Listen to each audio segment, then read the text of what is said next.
ನಮಸ್ಕಾರ ಎಲ್ಲರಿಗೂ. ಸೊ ಇದು ಕಂಟಿನ್ಯೂಯೇಷನ್ ಆಫ್ ಫಸ್ಟ್ ಚಾಪ್ಟರೇ, ಹಿಸ್ಟ್ರಿನ ಮೊದಲನೇ ಚಾಪ್ಟರೇ, advent of Europeans to India.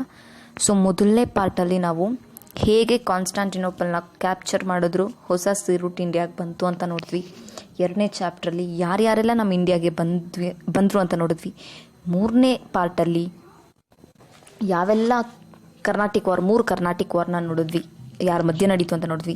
ಇದು ಇವಾಗ ಬಂದು ಪಾರ್ಟ್ 4. ಸೊ ನಮ್ಗೆ ಗೊತ್ತಿರೋ ಹಾಗೆ ಬ್ರಿಟಿಷವ್ರು ಬಂದರು ನಮ್ಮ ನೆಲಕ್ಕೆ. ಸೊ ಪೋರ್ಚುಗೀಸ್ ಅವ್ರು ಬಂದರು, ಡಚ್ ಅವ್ರು ಬಂದರು, ಇಂಗ್ಲೀಷ್ ಅವ್ರು ಬಂದರು, ಫ್ರೆಂಚ್ ಅವ್ರು ಬಂದರು. ಪೋರ್ಚುಗೀಸ್ ಮತ್ತು ಡಚ್ಚು ಅವರ ಪೊಲಿಟಿಕಲ್ ಪವರ್ ಮತ್ತು ಅವರು ಇಂಗ್ಲೀಷ್ ಅವ್ರು ಮತ್ತು ಫ್ರೆಂಚ್ ಅವ್ರ ಮುಂದೆ ಕಾಂಪೀಟ್ ಮಾಡೋಕ್ಕಾಗದೆ ಸೋತ್ಕೊಂಡು ತಣ್ಣಗಾಗಿ ಹೋಗ್ತಾರೆ. ಫ್ರೆಂಚು ಮತ್ತು ಇಂಗ್ಲೀಷು ವಾರ್ಗೆ ಇಳಿಯುತ್ತೆ.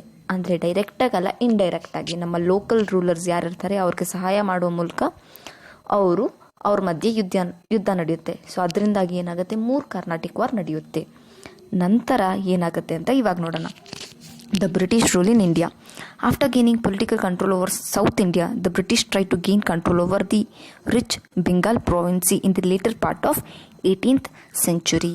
ಸೊ ಸದರ್ನ್ ಪಾರ್ಟಲ್ಲೆಲ್ಲ ಅವರು ಒಳ್ಳೆ ಅಧಿಕಾರ ತಗೊಂಡಿದ್ರು. ಇವಾಗ ಏನು ಮಾಡಿದ್ರು, ಬೆಂಗಾಲ್ ಸೈಡ್ ಹೋಗಿ ಏನು ಮಾಡಿದ್ರು, ಅಧಿಕಾರ ಸ್ಥಾಪನೆ ಮಾಡಬೇಕು ಅಂತ ಪ್ಲಾನ್ ಹಾಕ್ಕೊಂಡ್ರು. The Bengal province had achieved tremendous growth in the areas of agriculture, commerce and industry. So ಇಷ್ಟರಲ್ಲಾಲೆ ಏನಾಗಿತ್ತು, 18th century ಅಂದರೆ 1700 ಬೆಂಗಾಲ್ ಅನ್ನೋ ಆ ಒಂದು ಸಾಮ್ರಾಜ್ಯದಲ್ಲಿ ಒಳ್ಳೆ ಅಗ್ರಿಕಲ್ಚರು, ಕಾಮರ್ಸು, ಇಂಡಸ್ಟ್ರಿ ಎಲ್ಲ ಚೆನ್ನಾಗಿ ಡೆವಲಪ್ ಆಗಿತ್ತು. The East India Company was making considerable profit from this ಪ್ರಾವಿನ್ಸಿ.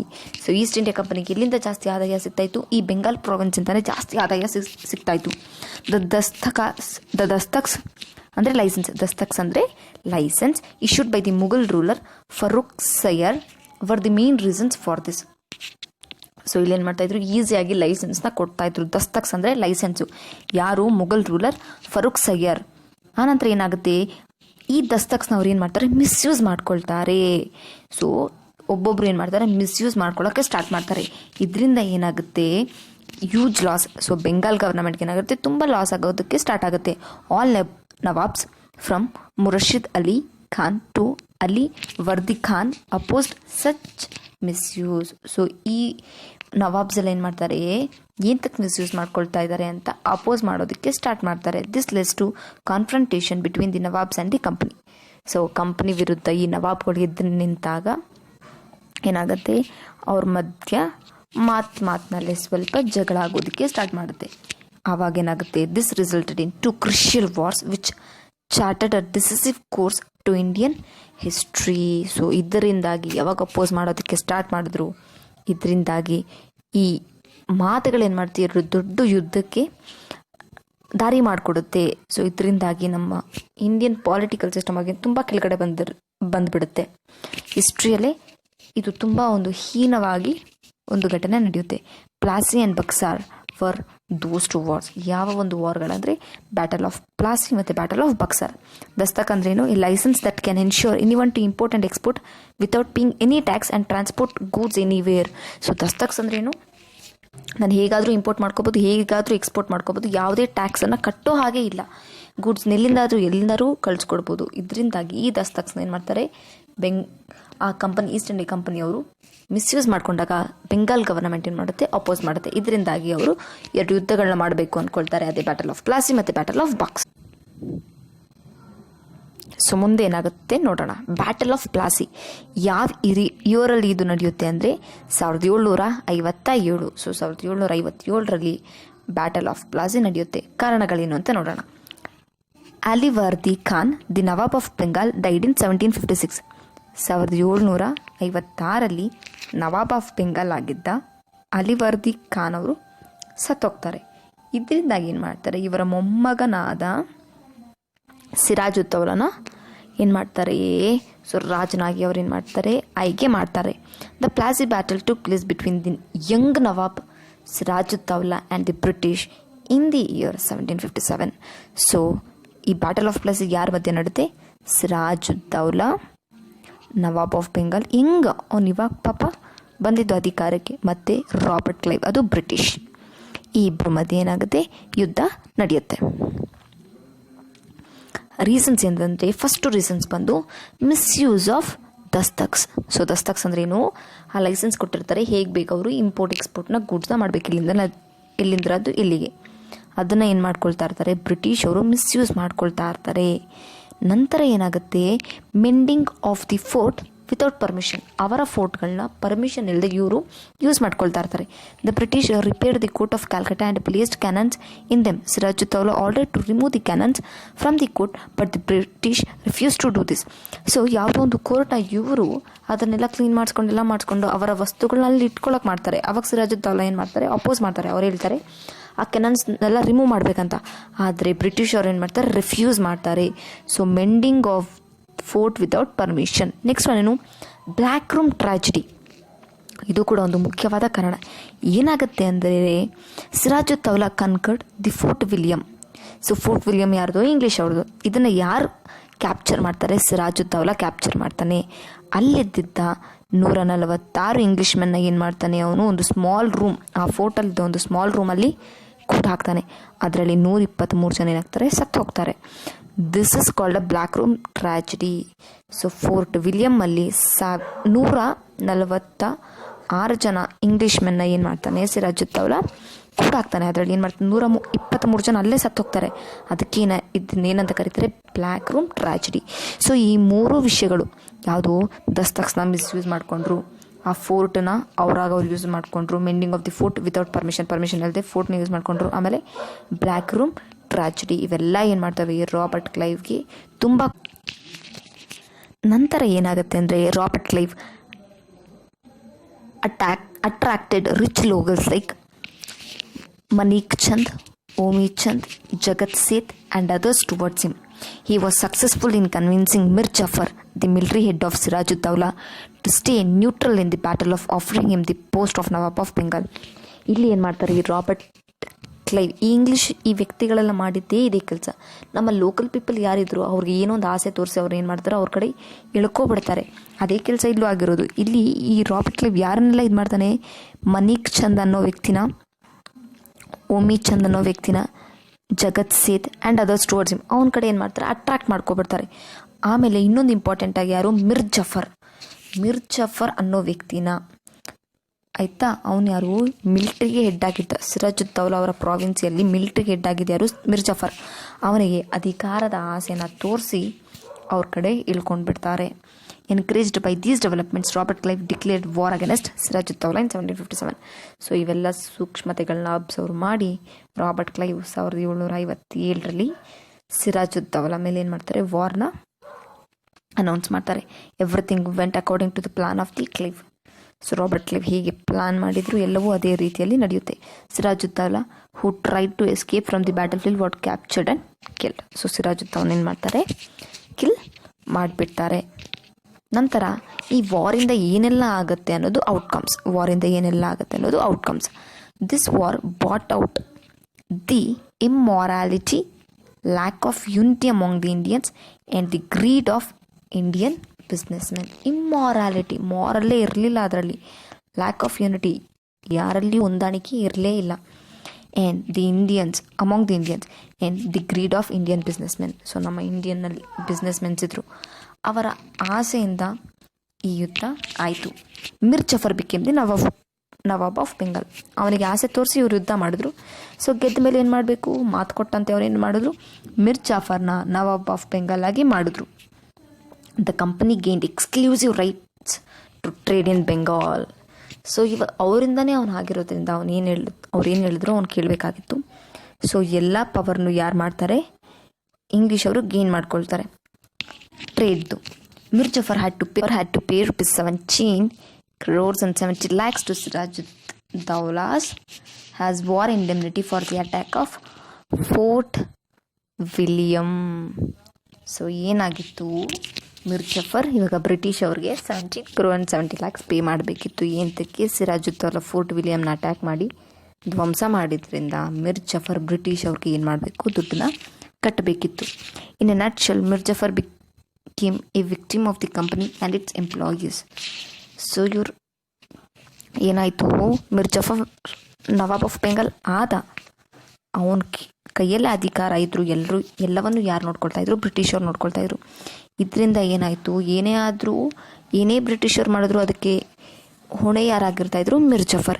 Even the treasury went bankrupt due to this greedy nature, the greediness of the company and its officials was never satisfied. So ಇವರಿಂದಾಗಿ ಎಷ್ಟೇ loss ಆದರೂ ಕೂಡ company ಇನ್ನೂ ಸ್ಯಾಟಿಸ್ಫ್ಯಾಕ್ಷನೇ ಇರಲಿಲ್ಲ. ಅವ್ರಿಗೆ ಇನ್ನೂ ಬೇಕು ಬೇಕು ಬೇಕು ಅಂತಲೇ ಇರ್ತಾಯಿದ್ರು. The British projected Mir Jafar as an inefficient nawab and brought in his nephew Mir Qasim as the new nawab. So ಇದರಿಂದ ಬ್ರಿಟಿಷರು ಏನು ಮಾಡ್ತಾರೆ, ಇವನು ಲಾಯಕ್ಕಿಲ್ಲ, ಸೊ ಅವನ ಅಳಿಯನ್ ತೊಗೊಬರೋಣ ಅಂತ ಮೀರ್ ಖಾಸಿಮ್ನ ಏನು ಮಾಡ್ತಾರೆ, ನವಾಬ್ ಆಫ್ ಬೆಂಗಾಲ್ ಆಗಿ ಮತ್ತೆ ಆಯ್ಕೆ ಮಾಡ್ತಾರೆ. ಬ್ಯಾಟಲ್ ಆಫ್ ಪ್ಲಾಸಿಯಿಂದ ಇಷ್ಟೆಲ್ಲ ಆಗೋಯ್ತು, ಔಟ್ಕಮ್ ಇಷ್ಟಾಗಿತ್ತು. ತದನಂತರ ಏನು ಇದೆಲ್ಲ ಆಗಿದೇನು ಇಂಪ್ರೂವ್ಮೆಂಟ್ಸು. ಸೊ ಅವ್ರೇನು ಮಾಡ್ತಾರೆ, ಬ್ಯಾಂಕ್ರಪ್ಟ್ ಆಗುತ್ತೆ, ದುಡ್ಡೇ ಇರೋದಿಲ್ಲ ಅಲ್ಲಿ. ಸೊ ಅವ್ರೇನು ಮಾಡ್ತಾರೆ ಬ್ರಿಟಿಷರು, ಸೊ ಮಿರ್ ಜಾಫರ್ ಸರಿ ಹೋಗಲ್ಲ. ಸೊ ಮಿರ್ ಖಾಸಿಮ್ನ ಏನು ಮಾಡೋಣ, ನವಾಬ್ ಆಫ್ ಬೆಂಗಾಲ್ ಆಗಿ ಆಯ್ಕೆ ಮಾಡೋಣ ಅಂತ ಆಯ್ಕೆ ಮಾಡ್ಕೊಂಡು ಇಟ್ಕೊಂಡಿರ್ತಾರೆ. ನಂತರ ಏನಾಗುತ್ತೆ ಅಂದರೆ, ಸೊ ಮಿರ್ ಖಾಸಿಮ್ ಇವಾಗೇನು the nawab of Bengal. So Mir Qasim is the nawab of Bengal. ಅವನಿಗೆ ಏನು ಮಾಡ್ತಾರೆ, was an efficient administrator. In the beginning he remained loyal to the company. So ಸ್ಟಾರ್ಟಿಂಗಲ್ಲಿ ಏನಿರ್ತಾರೆ, ಸೊ ಸ್ಟಾರ್ಟಿಂಗ್ ಏನಾಗುತ್ತೆ, ಅವನು ಕೂಡ ತುಂಬ ಲಾಯಲ್ ಆಗಿ ಕಂಪ್ನಿಗೆ ಏನು ಬೇಕು ಅದನ್ನು ಮಾಡ್ಕೊಂಡು ಹೋಗ್ತಾ ಇರ್ತಾನೆ. ಆಮೇಲೆ ಏನಾಗುತ್ತೆ, he paid 2 lakh pounds to the company and gave away few places to it. 2 lakh pounds ಕೊಟ್ಬಿಟ್ಟು ಕೆಲವೊಂದು ಜಾಗನ ಕೂಡ ಏನು ಮಾಡ್ತಾನೆ, ಕಂಪನಿಗೋಸ್ಕರ ಅವನೇನು ಮಾಡ್ತಾನೆ, ಕೊಟ್ಬಿಟ್ಟು he declared himself as an independent king. So ಇವ್ರ ಕೆಳಗಡೆ ಇದ್ರೆ ನಾನೇನು ಮಾಡೋದಕ್ಕಾಗಲ್ಲ ಅಂತ ಕೆಲವೊಂದು ಜಾಗ, ಕೆಲವೊಂದು ಪೌಂಡ್ಸ್, 2 lakh pounds ಕೊಟ್ಬಿಟ್ಟು, ಸೊ ನನಗೆ ಸವಾಸಕ್ಕೆ ನೀವು ಬರಬೇಡಿ ಅಂತ ಅವನೇನು ಮಾಡ್ತಾನೆ, ಕೈ ತೊಡ್ಕೊಂಡು ಅವನು ಇಂಡಿಪೆಂಡೆಂಟ್ ಅಂತ ಡಿಕ್ಲೇರ್ ಮಾಡ್ಕೊಬಿಡ್ತಾನೆ. After verifying the misuse of ದಸ್ತಖಾತ್ಸ್, he declared that the business is duty free in Bengal. So first ಏನು ಮಾಡ್ತು, ಕೆಲವೊಂದಕ್ಕೆ ರೆಸ್ಟ್ರಿಕ್ಷನ್ಸ್ ಇತ್ತು, ಕೆಲವೊಂದಕ್ಕೆ ರೆಸ್ಟ್ರಿಕ್ಷನ್ಸ್ ಇರಲಿಲ್ಲ. ಇವ್ರು ಯಾವಾಗ ಅವ್ನಿಗೆ ಗೊತ್ತಾಯಿತು, ಇವನ ಗಮನಕ್ಕೆ ಯಾವಾಗ ಬಂತು, ಸೊ ಇವರು ದಸ್ತಖಾತ್ಸ್ನೆಲ್ಲ ಮಿಸ್ಯೂಸ್ ಮಾಡ್ಕೊಳ್ತಿದ್ದಾರೆ ಅಂತ. ಸೊ ಇನ್ನು ಮುಂದೆ ಯಾವುದೇ ಬಿಸ್ನೆಸ್ಗಾಗಲಿ ಏನಕ್ಕೆ ಆಗಲಿ ಸೊ ಟ್ಯಾಕ್ಸ್ ಕಟ್ಟೋಂಗಿಲ್ಲ ಅಂತ ಡ್ಯೂಟಿ ಫ್ರೀ ಮಾಡಿಬಿಡ್ತಾನೆ. ಯಾವುದೇ ಟ್ರೇಡ್ ಮಾಡಿದ್ರು ಯಾವುದೇ ಟ್ಯಾಕ್ಸ್ ಕಟ್ಟೋಂಗಿಲ್ಲ ಅಂತ ಹೇಳಿಬಿಡ್ತಾನೆ. ಇದರಿಂದಾಗಿ ಏನಾಗುತ್ತೆ, the Indians ಕಾಂಪಿಟೆಡ್ against British in all spears of business. So ಇವಾಗ ಹೆಚ್ಚಾಗಿ ಟ್ಯಾಕ್ಸ್ ಕಟ್ಟೋ ಇಲ್ಲ ಇದ್ರಾಗಿಂದ ಅವ್ರೇನು ಮಾಡ್ತಾರೆ, ನಮ್ಮ ಇಂಡಿಯನ್ಸ್ಗೆ ಸ್ವಲ್ಪ ಪವರ್ ಬರುತ್ತೆ, ಸ್ವಲ್ಪ ಟ್ರೇಡ್ನ ಏನು ಮಾಡ್ತಾರೆ, ಜಾಸ್ತಿ ಮಾಡ್ಕೊಂಡು ಹೋಗ್ತಾರೆ. ಸೊ ಅವ್ರಿಗೆ ಬ್ರಿಟಿಷ್ ಅವ್ರಿಗೆ ಸೆಡೆ ಎದ್ದು ನಿಲ್ತಾರೆ. ಆವಾಗ ಏನಾಗುತ್ತೆ ಅಂದರೆ, ಇದರಿಂದಾಗಿ as a result the British trade suffered considerably. So British trade ತುಂಬ ಲಾಸ್ನ ಫೇಸ್ ಮಾಡುತ್ತೆ. This was enough for the British to oppose the nawab. So British ಏನು ಮಾಡ್ತಾರೆ, ನವಾಬ್ನ ಅಪೋಸ್ ಮಾಡೋದಕ್ಕೆ ಸ್ಟಾರ್ಟ್ ಮಾಡ್ತಾರೆ. ಮತ್ತೆ ಏನು ಮಾಡ್ತಾರೆ, the brought in Mir Jafar again and dethroned Mir Qasim. So Mir Qasim ನೀನು ಬೇಡಪ್ಪ, ನೀನು ಹೋಗ್ಬಿಡು, ನಮಗೆ ಮಿರ್ ಜಾಫರೇ ಸರಿ ಅಂತ ಮತ್ತೆ ಏನು ಮಾಡ್ತಾರೆ, ಮಿರ್ ಜಾಫರ್ನ ಕರ್ಕೊಂಡು ಬಂದು ತಮ್ಮ ಸ್ಥಾನದಲ್ಲಿ ಸೊ ನವಾಬ್ ಆಫ್ ಬೆಂಗಾಲ್ ಆಗಿ ಮಾಡ್ತಾರೆ. Mir Qasim knew about the cunningness of the British. So British ಅವರ ಕನ್ನಿಂಗ್ನೆಸ್ ಬಗ್ಗೆ ಯಾರು ಗೊತ್ತಿರುತ್ತೆ, ಮಿರ್ ಖಾಸಿಮ್ಗೆ ಗೊತ್ತಿರುತ್ತೆ. Went for an organised war against them. So ಇವನು ಏನು ಮಾಡ್ತಾನೆ, ಒಂದು ಗುಂಪು ಗೂಡಾಗಿ ಹೋಗೋಣ, ಅವ್ರು ವಾರ್ ಮಾಡೋಣ ಬ್ರಿಟಿಷ್ ಮುಂದೆ ಅಂತ ಹೋಗ್ಬಿಟ್ಟು ಒಂದು ಗುಂಪನ್ನ ಸ್ಥಾಪನೆ ಮಾಡೋದಕ್ಕೆ ಹೋಗ್ತಾನೆ. He was supported by the Indian merchants and artisans. So ಕೆಲವು ಇಂಡಿಯನ್ ಮರ್ಚೆಂಟ್ಸ್ ಮತ್ತು ಆರ್ಟಿಷನ್ಸ್ ಅವನಿಗೆ ಹೆಲ್ಪ್ ಮಾಡ್ತಾರೆ. ಯಾರದು, the Mughal ruler Shah Alam second. So Mughal ruler Shah Alam second ಹಾಗೂ ನವಾಬ್ ಆಫ್ ಔದ್ ಸಿರಾಜುದ್ದೌಲ್, ಈ ಇಬ್ಬರು ವ್ಯಕ್ತಿಗಳು ಇವನಿಗೆ ಸಪೋರ್ಟ್ ಮಾಡ್ತಾರೆ. The Mughal emperor, the Mughal ruler ಮತ್ತು ನವಾಬ್ ಆಫ್ ಔದ್, ಇವರಿಬ್ಬರು ಏನು ಮಾಡ್ತಾರೆ, ಸೊ ಮಿರ್ ಖಾಸಿಮ್ಗೆ ಹೆಲ್ಪ್ ಮಾಡ್ತಾರೆ. The combined forces of Mir Qasim faced the British army led by Hector Munro at Buxar in 1764. So English ಅವರು ಯಾರಿದ್ದಾರೆ ಇಲ್ಲಿ, ಹೆಕ್ಟಾರ್ ಮುನ್ರೋ ಅನ್ನೋ ವ್ಯಕ್ತಿ ಆ ಒಂದು ಆರ್ಮಿನ ಲೀಡ್ ಮಾಡ್ತಿದ್ದಾರೆ, ಇಂಗ್ಲೀಷ್ ಆರ್ಮಿನ. ಇಲ್ಲಿ ಈ ಕಡೆ ನಮ್ಮ ಲೋಕಲ್ ರೂಲರ್ಸ್ ಯಾರು, ಮಿರ್ ಖಾಸಿಮ್, ಶಹ ಆಲಂ ಸೆಕೆಂಡ್, ಆಮೇಲೆ ಯಾರು, ದಿ ನವಾಬ್ ಆಫ್ ಔದ್ ಸಿರಾಜುದ್ ದೌಲ್. ಈ 3 ಜನ ಕಂಬೈಂಡ್ ಅವರ ಆರ್ಮಿಗಳಿಂದ ಇವ್ರ ವಿರುದ್ಧ ಬ್ಯಾಟಲ್ ಮಾಡೋದಕ್ಕೆ ಹೋಗಿದ್ದಾರೆ. ಯಾವ ವರ್ಷದಲ್ಲಿ, 1764. Mir Qasim was defeated and ran away from the battlefield. Shah Alam second surrendered. The efforts of the combined forces to stop the British failed miserably. But ಆದರೆ ಅವರು ಏನಾಗಲ್ಲ, ವಿನ್ ಆಗೋದಕ್ಕಾಗಲ್ಲ, ಬಿಕಾಸ್ ಹೊಂದಾಣಿಕೆ ಇರೋದಿಲ್ಲ ನಮ್ಮ ಇಂಡಿಯನ್ಸಲ್ಲಿ. ಯಾರೋ ಒಬ್ಬರು ಕೆಲವರು ಪಾಪ ಈ 3 ಜನ ಹೋಗಿದ್ರಿಂದ ಇವ್ರ ಗುಂಪಲ್ಲಿರೋರೇ ಯಾರೋ ಒಬ್ರು ಅವ್ರಿಗೆ ಹೆಲ್ಪ್ ಮಾಡಿರ್ತಾರೆ. ಇದರಿಂದ ಏನಾಗುತ್ತೆ, ಬ್ಯಾಟಲಲ್ಲಿ ವಿನ್ ಆಗೋದಿಲ್ಲ. ಮೀರ್ ಕಾಸಿಮ್ ಓಡೋಗ್ತಾನೆ ಅಲ್ಲಿಂದ. ಶಾ ಆಲಂ ಪಾಪ ಅವನು ಸರೆಂಡರ್ ಆಗ್ತಾನೆ. Shah Alam second. Then the efforts of the combined forces, ಅವರ ಎಫರ್ಟ್ಸ್ ಎಲ್ಲ ಏನಾಗುತ್ತೆ, ಮಣ್ಪಾಲಾಗೋಗುತ್ತೆ, ಯಾವುದು ಸಕ್ಸಸ್ ಆಗೋದಿಲ್ಲ. ಶಾ ಆಲಂ ಸೆಕೆಂಡ್. ಸೊ ಇದರಿಂದ ಔಟ್ಕಮ್ಸ್ ಏನಾಗುತ್ತೆ, Shah Alam second accorded the diwani rights over Bengal to the British. So diwani rights ಅಂದರೆ right to collect land tax. ಇವಾಗ ಲ್ಯಾಂಡ್ ಟ್ಯಾಕ್ಸ್ ಯಾರು ತೊಗೊಳಂಗಿಲ್ಲ, ನಮ್ಮ ಲೋಕಲ್ ರೂಲರ್ಸ್ ತೊಗೊಳಂಗಿಲ್ಲ. ಅದನ್ನು ಯಾರು ತೊಗೊಳ್ತಾರೆ, ಸೊ ಬ್ರಿಟಿಷ್ ಅವ್ರಿಗೆ ಕೊಟ್ಬಿಡ್ತಾರೆ. ಸೊ ಬ್ರಿಟಿಷ್ ಅದರ ಅಧಿಕಾರ ವಹಿಸ್ಕೊಳ್ತಾರೆ. Shah Alam second gave away all the rights over Bengal to the British for an annual fee of ₹26 lakhs. So ನಂಗೆ ವರ್ಷಕ್ಕೆ 26 ಲಕ್ಷ ಕೊಡಿ ಅಂತ ಹೇಳಿಬಿಟ್ಟು ಆ್ಯನ್ಯುವಲ್ ರೆಂಟಾಗಿ ಎಲ್ಲ ರೈಟ್ಸ್ನ, ಎಲ್ಲ ಬೆಂಗಾಲ್ ರೈಟ್ಸ್ನ ಯಾರು ಕೊಟ್ಬಿಡ್ತಾರೆ, ಬ್ರಿಟಿಷ್ ಅವ್ರಿಗೆ ಕೊಟ್ಬಿಡ್ತಾರೆ. The nawab of Oudh had to pay a fine of ₹50 lakhs for waging a war against the company. So ನೀವು ಪ್ರತಿ ಸಲ ನೋಡ್ಬೋದು, ಯಾವುದೇ ವಾರಲ್ಲಾದರೂ ಔಟ್ಕಮ್ಮಲ್ಲಿ ಇಷ್ಟು ದುಡ್ಡನ್ನ ಕಟ್ಟಬೇಕು ಅಂತ ಬ್ರಿಟಿಷರು ರೂಲ್ ಮಾಡಿದ್ದಾರೆ. ಯಾಕಂದರೆ ನೀವು ವಾರ್ ಮಾಡಿದ್ರೆ, ನಮ್ಮ ವಸ್ತುನೆಲ್ಲ ನೀವು ಧ್ವಂಸ ಮಾಡಿದ್ರೆ, ಸೊ ನೀವು ಕಟ್ಟಬೇಕು. ಪ್ರತಿಯೊಂದು ವಾರಲ್ಲೂ ನಾವು ಅಬ್ಸರ್ವ್ ಮಾಡ್ಬೋದು, ಇದು ಇಷ್ಟು ದುಡ್ಡು ಕಟ್ಟಿ ಅಂತ ಅವರು ಹಾಕಿರ್ತಾರೆ, ಪಿಟಿಷನ್ ಹಾಕಿರ್ತಾರೆ. ನಂತರ with the death of Mir Jafar, so Mir Jafar ಕೂಡ ಇಲ್ಲಿ ಸತ್ತೋಗ್ತಾರೆ. The company paid pension to his son and took over the entire administration of Bengal. Mir ಜಫರ್ನ ಮತ್ತೆ ತಗೊಬಂದರು, ಆದರೆ ಅವ್ನು ಸತ್ತೋದ. ಸೊ ಮತ್ತೆ ಯಾರೂ ಬೇಡ ಅಂತ ಇವರೇ ಎಲ್ಲ ಪ್ರಾವಿನ್ಸಿನ ಅವ್ರ ಕೈಗೆ ತೊಗೊಂಡು, ಅಡ್ಮಿನಿಸ್ಟ್ರೇಷನ್ ಅವ್ರ ಕೈಗೆ ತೊಗೊಂಡ್ರು. ಅವ್ರ ಸನಗೆ ಇಷ್ಟೊಂದು ಪೆನ್ಷನ್ ಕೊಡ್ತೀನಿ ಅಂತ ಹೇಳಿಬಿಟ್ಟು ಎಲ್ಲ ಅಡ್ಮಿನಿಸ್ಟ್ರೇಷನ್ ಏನು ಮಾಡ್ತಾರೆ, ಅವ್ರ ಕೈಗೆ ಅವ್ರು ವಶ ಮಾಡ್ಕೊಳ್ಬಿಡ್ತಾರೆ. The battle of Buxar made the British the real holders of power over Bihar, Bengal and Odisha provinces. So battle of ಬಕ್ಸಾರಿಂದ ಏನಾಗುತ್ತೆ, ಇವ್ರು ಸೋತಿದ್ರಿಂದ ಎಷ್ಟೋ ರಾಜ್ಯಗಳು ಅವರ ಕೈಗೆ ಬಂದ್ಬಿಡುತ್ತೆ. Even Oudh remained under their control. In 1765 Robert Clive brought in dual government. So 1765ರಲ್ಲಿ ರಾಬರ್ಟ್ ಕ್ಲೈವ್ ಇಂಗ್ಲೀಷ್ ವ್ಯಕ್ತಿ ಏನು ಮಾಡ್ತಾರೆ, ಒಂದು ಕಾನ್ಸೆಪ್ಟ್ ತಗೊಬರ್ತಾರೆ. ಏನದು, ಡ್ಯುಯಲ್ ಗವರ್ನಮೆಂಟ್. ಡ್ಯುಯಲ್ ಅಂದರೆ ಎರಡು, ಅಂದರೆ ಏನು, ಎರಡು ಗವರ್ನಮೆಂಟ್ ಇದೆ ಅಂತ. Dual government. As per this the British had the right to collect land taxes, whereas the Nawab had the power over administrative issues like justice and others. Dual government ಅಂದರೆ ಎರಡು government ಇರುತ್ತೆ. ಇಲ್ಲಿ British ಅವ್ರು ಏನು ಮಾಡ್ತಾರೆ, ಅವರು Diwani rights ಅವ್ರ ಕೈಗೆ ಬಂದಿರೋದ್ರಿಂದ ಟ್ಯಾಕ್ಸಸ್ ಎಲ್ಲ ಯಾರು ಕಲೆಕ್ಟ್ ಮಾಡ್ತಾರೆ, ಬ್ರಿಟಿಷರ್ಸ್. ಅಡ್ಮಿನಿಸ್ಟ್ರೇಟಿವ್, ಜನಗಳಿಗೆ ಏನಾದ್ರು ತೊಂದರೆ ಆದರೆ, ಯಾರಿಗೊಬ್ರಿಗೆ ನ್ಯಾಯ ಏನಾದರೂ ಕೊಡಿಸ್ಬೇಕಂದ್ರೆ ಅದನ್ನು ಮಾತ್ರ ಯಾರು ನೋಡ್ಕೊಳ್ತಾ ಇದ್ರು, ನಮ್ಮ ನವಾಬ್ಗಳು. ಸೊ ಇಬ್ಬರು ಗವರ್ನಮೆಂಟ್, ಒಬ್ಬರು ಒಂದು ಟ್ಯಾಕ್ಸಸ್ ಕಲೆಕ್ಟ್ ಮಾಡೋದು, ಬೇರೆ ಟ್ರೇಡ್ ಬಗ್ಗೆ ಎಲ್ಲ ಕಾನ್ಸಂಟ್ರೇಟ್ ಮಾಡ್ಕೊಳ್ಳೋದ್ರೆ, ಜಸ್ಟಿಸು ಮತ್ತು ಬೇರೆ ಯಾವ್ದಾದ್ರು ತೊಂದರೆಗಳಿದ್ರೆ ಅದು ನವಾಬ್ ಅವ್ರು ಮಾತ್ರ ನೋಡ್ಕೊಳ್ಬೇಕಿತ್ತು. In this way the British gained political control over India to protect their business ಇಂಟ್ರೆಸ್ಟಸ್.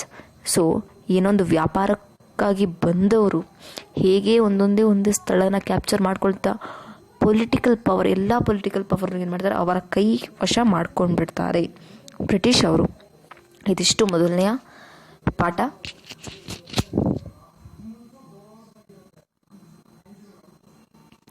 ಧನ್ಯವಾದಗಳು.